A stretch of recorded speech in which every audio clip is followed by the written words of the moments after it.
Hello, everybody, and good morning, Kath. It's great to have you all here with us. This is a bit of a festive end of the year, looking ahead kind of moment. This is our Quick Bites webinar where we spend 30 minutes in conversation reflecting on what's been going on in the world of food policy. And I'm really thrilled that Kath Dalmeny is with me today. She's the Chief Exec of Sustain. Many of you will know her very well, and a real kind of legend in the world of food movement building and food campaigning. And thank you for joining me today, Kath. It's great to have you with us. And congratulations that the Food Foundation won the Derek Cooper Award on the Radio 4 Food and Farming Award. I'm just so thrilled because you're brilliant. Yay. Oh, thank you. Thank you. Yeah, it was a wonderful surprise, actually. I think the team and I are delighted. So today we are going to get into a bit of a reflection about what's been going on over the past year. And towards the end, we'll be looking ahead a little bit because I think there's some reasons to be hopeful about what might be coming next year. And we'll be reflecting on where you think some of those opportunities are for change. So, Kath, you've been working for Sustain for, you said, almost 20 years now, and I think you've seen... Actually, but let's brush the age thing under the carpet. Yeah. But you've seen the food movement develop, you've seen food policy ebb and flow over the course of that time. I'm interested to just hear your reflections really about where you think we are now in relation to perhaps where we were, whichever whichever time point you would prefer to reflect on, but a sense of, I guess, where you think the biggest changes have been as to, and sort of how we've got here, really. And we've got half an hour. Good. Okay. Well, what made me think on just a very quick personal story is where I started 25 years ago was watching children's adverts in TV shows. I can still sing the Captain Planet song because I watched so much children's television to count how many junk food adverts there were then.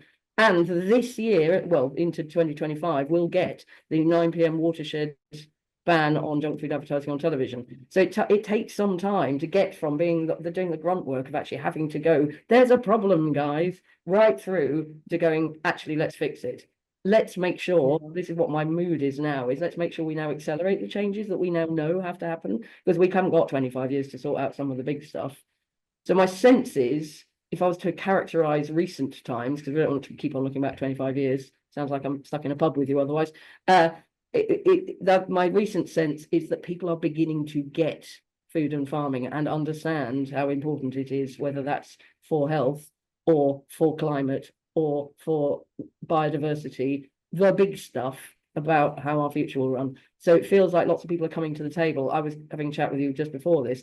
The people who are coming to the table are people at the climate talks. You know, COP28 that happened just now, last year, if we were having this conversation last year, they had just for the first time talked about food and farming in climate policy. Wow, not a century too late. You know, really, is this what our species are doing? Only just waking up to this? Well, we've got to wake up fast and do the big stuff. What else has been happening? The Ministry of Defence have started looking at food resilience, because if anybody knows that you need to feed people, it's an army, and also a sense of that a country's fundamental food security is part of its fundamental security overall.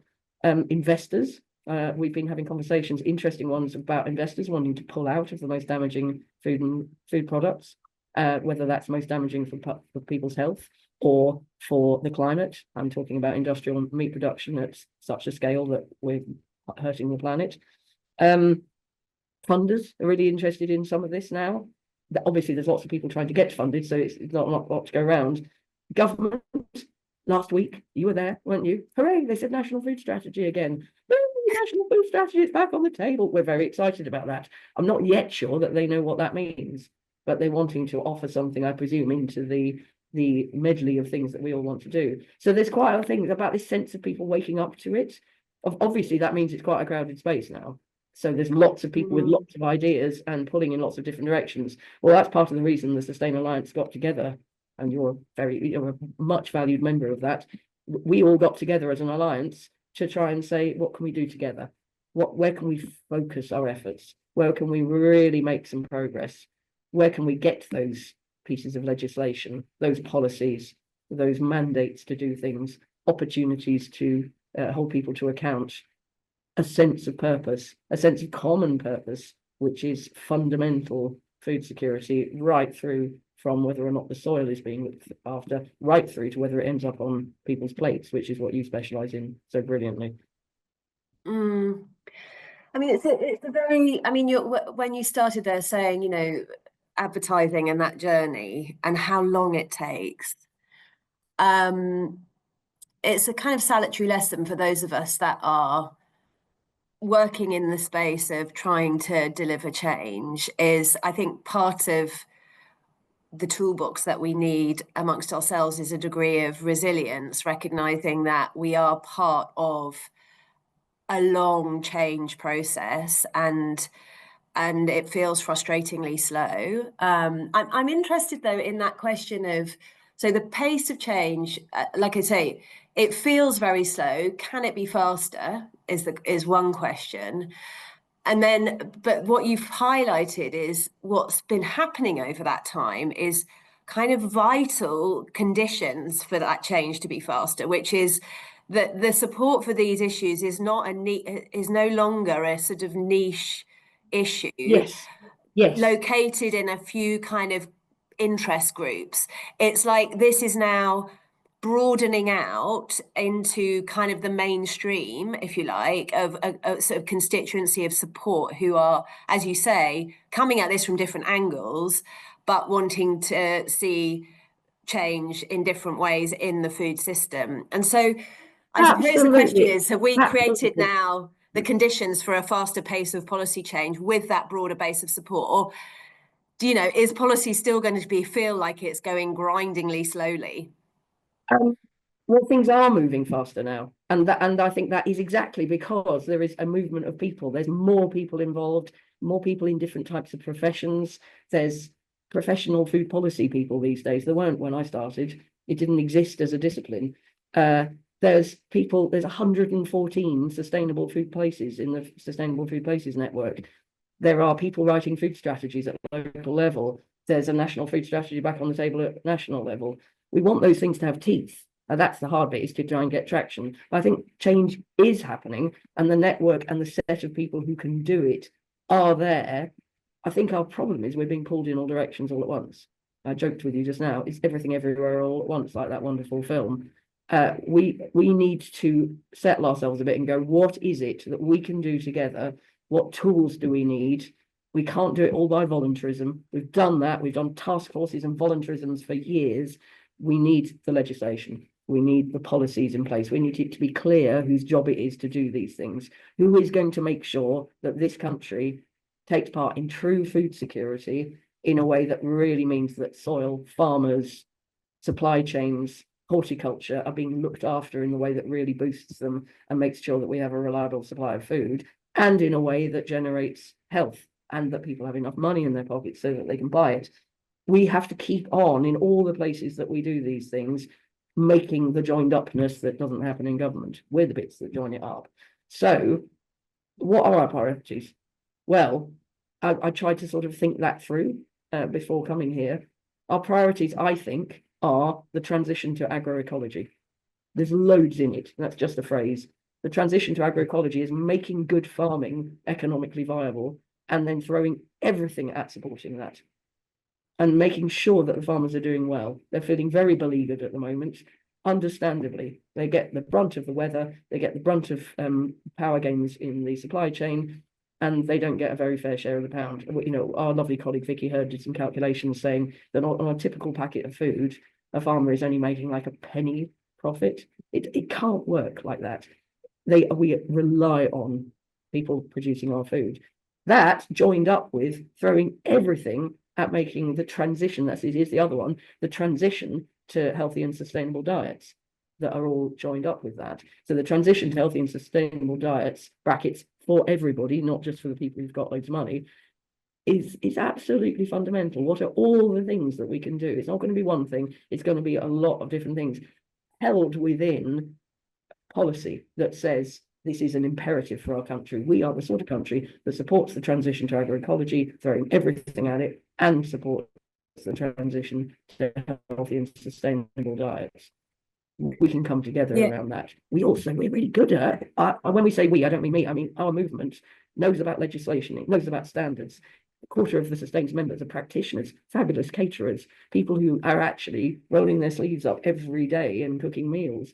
Every moment like that, every procurement contract, every action within the food system by somebody who's in a position to do something about it adds up to the bigger picture. We can do this partly by big piece changes like the sugary drinks tax, partly by incremental, bringing it forward all the time. Yeah, so I really like your kind of talking about these sort of two big areas of change. And I've been thinking about that also recently, particularly in the context of the growing traction which the debate around ultra-processed food is having. And this sort of sense that there's a huge amount of common cause, if you like, between farmers who are, you know, you've accurately described sort of where they're at, and consumers who are really struggling to afford and access and eat minimally processed food. Yet, of course, much of what actually comes off our farms is some of that really nutritious food before it sort of goes into the entire supply chain. And so really thinking about how we connect those two strands of sort of emphasis and make them come together in a way which is, you know, captures that healthy and sustainable food system, whatever the right language is for it, feels to me like a really interesting area for policymakers to be thinking about. I think also your point about the speed of change in policy development, I mean, that certainly it feels like that here and now. It feels like in the last few months, we have really, I mean, we started to list them before we came onto this call. We obviously had we've had a whole stack of things just in the past week with the food security assessment, the announcement of the new food strategy, the chief medical officer's report talking about food environments, even talking about taxes and food data transparency partnership and things, and the national planning framework. That's just in the past 7 days. But preceding that, we've had a stack of announcements as well, all starting to suggest that there is an appetite at the political level for a faster speed of action in this area. You started to say, you know, we need to agree on what are our priority asks, and then what the tools are that we need in order to land them. Tell me what you think they are. Well, you and I worked up together a lot during COVID. Sorry to remind you of that very difficult time. But I felt very strongly during COVID, we didn't have tools in the box. We had to invent some of them, and we had to get some of them by suing the government over the rights of the children to have food. That's how the sort of holiday programs with food started, because we said, you're not doing anything during the holiday for children who've got no money and no food. Come on, guys. But some of that was about rights, some of that was about mechanisms, some of that was about who to hold to account. I well remember going to, I think it was an environmental audit committee led by Mary Cray at the time, and I asked her to ask all the civil servants that came in front of her, who is responsible for making sure that people can eat well or have food, even, you know, something as low level as that. And it was like a forest of fingers pointing somewhere else. It was like, somebody else is responsible, certainly not mine. And I think we still haven't got that location of who is responsible for various things. So some of the tools in the box is legislation, standards, things that point at who is held to responsible, so that they know that they are responsible for, I mean, who's responsible for the measures in the Food Security Index? It was launched last year. You and I went to a number 10 reception thing where it was being launched, didn't we? Was that in May last year? It sounds like we're name dropping. It was a very odd event. It was very strange. Anyway, but the Food Security Index is lots of measures of things about whether or not our country is food secure, it looks very old-fashioned, the measures. It's things like pesticide prices. You know, are pesticides cheap enough to spread on farms? And then we've got food security. Weird in this day and age. What about nature-friendly farming and the spread of that? What are the measures of the transition of agroecology? Would not look like the same as the ones that are in the food security index. You're asking about pace of change. Some of these things do take a long time to get in. But I do believe, and I'm feeling increasingly, like you said, about the number of things that have come out recently, there's more people working on this, more clarity about what needs to be done. And it's incumbent on us as the movement to get ever more clear. There's a lovely chap who works for Nourish Scotland, which is one of our colleague organisations. And he said that in the Good Food Nation framework that they've got in Scotland, which now puts a responsibility on local authorities to have a food strategy, we joked that it's a bit like now some people are opening that up and going, I have to have a food strategy. What does that mean? I'll go on the Google. Oh, look, there's lovely Nourish Scotland. I wonder what they do. You know, like it's making the actual connections. And we've got one we've prepared earlier, like a good old Blue Peter script. Here's one I prepared earlier. This is what you put in a food strategy locally. It's well worked up. There's loads of evidence for it. Do these 5 things first. Do these 12 things next.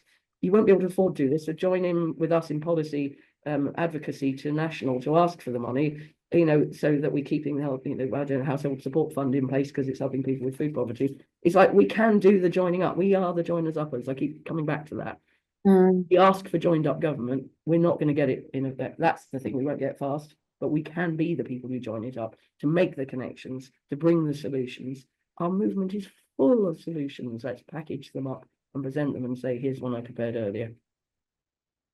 So you talked about Scotland and the Good Food Nation bill, and I can't help, and obviously we've had the Future Generations Act in Wales, which touches on, you know, there are overlapping issues there. And obviously as DEFRA has announced its work on a new food strategy, I can't help thinking that primary legislation has to go hand in hand with a food strategy if we're really serious about this point about we've got to set in place a longer process for change over a time period over which change can happen, and that requires us to put in place the building blocks, the infrastructure that will survive electoral cycles essentially, and put in place that direction of travel. And I mean, even, you know, many businesses that I talk to say, we just want to know the direction that we're going in here so that we can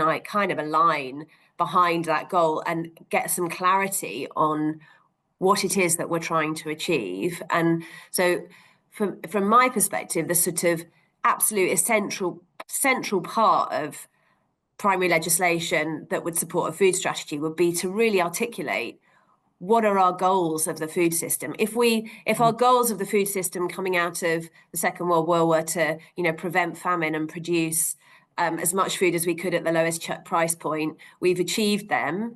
Now we've got a different set of goals. Let's articulate them and make that really clear so that it enables not just the policy development, but everybody to align behind them. Do you look at it in those ways? I kind of want to nod my head so much it would fall off. Absolutely. I look to something like the Climate Change Committee. That's another piece of, you know, infrastructure, tools in the box that has been amazing within the climate world. So then they're tasked with holding the mirror up to government and saying, look, you're missing your targets. These are things that it would take, doing some analysis of what path forward could be taken and saying, here are some red flags going on somewhere else. Brilliant bit of legislation that set the targets in law, didn't say how to get there because that's a political decision that is part of democracy, but he said you have to get there by some means and you're going to have the Climate Change Committee to scrutinise you. Now, we've all talked in the movement for years about something like that needs to happen in food, and I think the time is now. The time is now. Otherwise, we will be constantly doing pilot projects and being stuck isolated, doing something lovely in a corner somewhere, or responding to crisis, because there's fundamentals underlying all of this which are not going to go away. One of the things I often talk about is that food policy tends to respond to crisis. So in the early 2000s, part of my early heritage, there was BSE, bovine spongiform encephalitis, I can still say it, which is mad cow disease, foot and mouth disease, had wrecked farming. And so a lot of policy around that time was about getting farmers to get routes to market, especially meat farmers. Then there was things like salmonella in eggs, and then there's things like conflict, war in Ukraine. There's things like COVID came along and suddenly threw a spotlight on poverty. The trouble is, you don't want to rely on a crisis to expose the problems, do you? Because we don't want to keep on going into crisis. We want to have a good plan of what to do about the fact that basically the world is getting more food insecure. I had a conversation with somebody from a big retailer recently as part of a Food Ethics Council event, and it really struck home with me. So a major retailer in this country, I won't say which one because lots of people around the table agreed, and they're all from industry. The phrase was, we're now sourcing from scarcity rather than abundance. Almost let that sink in for a bit. We're sourcing from scarcity rather than abundance. So a major retailer has noted that as a trend.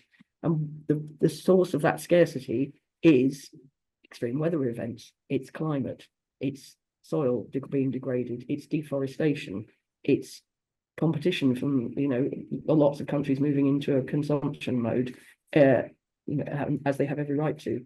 It's about disruption to supply chains. It's about hoarding, which is, through grain speculation. Those things are massive things that need to be tackled if we're going to get to true food security. And you don't do that by only responding to whatever the latest crisis is. Because whatever the latest crisis is will tell you what the kind of thing you're going to do. So in COVID, it was try and get money to people, try to get food to the people who are most vulnerable. That's great for a temporary period, but it ain't about true food security, which is looking after the soil, looking after the farmers, making sure the water is being kept clean, making sure that it reaches people's plates, making sure that incomes are absolutely central to our understanding of whether or not people can eat or not. We know this stuff. How do we get, as you say, the framework, the legislation, the vision, the top priorities, uncluttered by all of the detail, just saying these are the things we're all aiming for, and how do we keep on track with that? And what's our equivalent to the climate change committee that says you're not succeeding because of this thing? We've had it to some extent. We've had, special rapporteurs from the UN coming over and going, Blemey, you guys, you're doing really badly on household food security. But they don't have any traction. They don't have a way to hold us to account. Yeah, so part of the part of the challenge, if you're a, Secretary of State, you're a politician in this space, is because inevitably there will be crises. I mean, the latest sort of economic forecasts are not looking brilliant. I was looking this morning at a map which some brilliant academics have pulled together of the latest, in the last 2 years, the climate shocks that have had a demonstrable impact on food price inflation around the world. And it's a really shocking map. Many of those climate shocks are unprecedented when you look at the climate in those settings. And they're all having these sort of big, spikes of food prices in those areas. There are going to be crises in this space which will inevitably happen in the coming years. And so what we need of our politicians is to be able to navigate those crises in such a way that it enables this dealing with the chronic problem and not just the acute one. I mean, we had my background is in international development, and I was looking at the food security assessment that the government published this week, and there's a sort of section on global. And what it charts is this sort of huge escalation in the numbers of hungry people globally over the last few years, whereas that number had been, through all of my time in international development, that number had been steadily declining as anti-poverty measures got kind of rolled out across the world, international aid programs were scaled up and so forth. There's a whole raft of measures which contributed to that. But we've seen that now go in the wrong direction as a result of these sort of deep crises that we've been experiencing across the globe. But I think in international development, you saw this very clearly, was that the crisis, as you say, was the driver of a response. We were trying to get funded like early warning systems for humanitarian, famine response. You can only get those funded after a famine. Not in the run up to, because it was only after funding that everyone goes, oh, we need that for next time. Then the funding would often run out before the next one happened. It was like, frustratingly The person from difficult. the front line that is how policy, I'm going to say works. It's not working really at that point, is it? But what I got from that was we need this food and farming work to have the status it deserves and the steady hand at the tiller.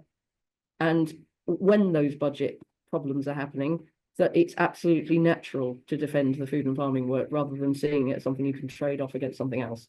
So Yeah. obviously there's going to be budget, all the shenanigans that go on with every autumn budget and spring budget and all that arcane stuff that happens in Parliament. Not arcane, I quite like it, but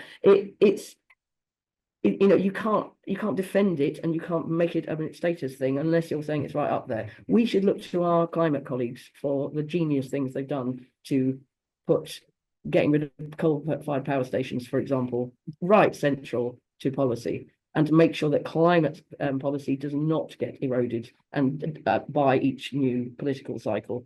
The last coal-fired power station closed in this country this year.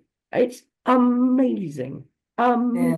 That gives me hope for the future. What's our equivalent in food? When is the last very damaging factory farm closing that is using deforestation soya in the feed? Can we have that clarity of purpose about some of the big things that are threatening our food security at the moment and join up and really go for it?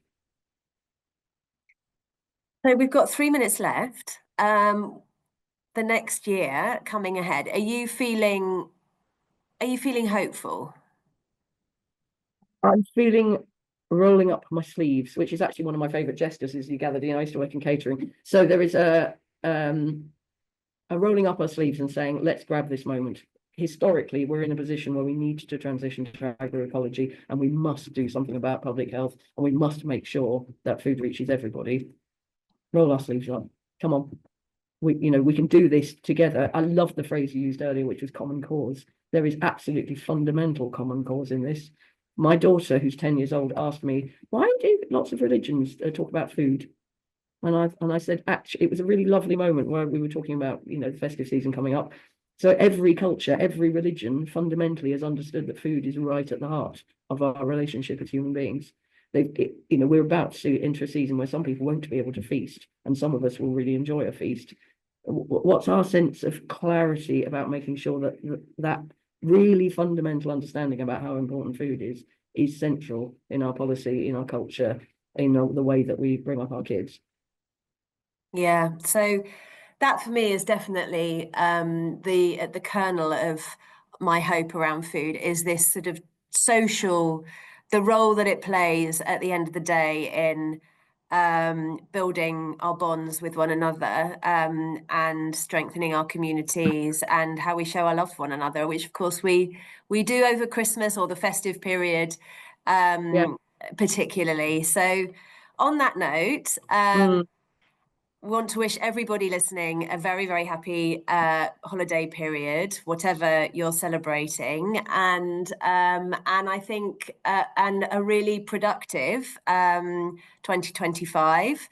Where hopefully we're going to see some real progress in this area, and certainly we'll all, I know Kath and Sustain and all of your partners in the movement will be rallying behind that cause, and I think there's some good reasons to be positive about what's lying ahead. So we'll reconnect in the new year. In the meantime, if you want to sign up to our newsletter and our podcast, that would be great. You'll keep up to date with the very latest developments in food policy.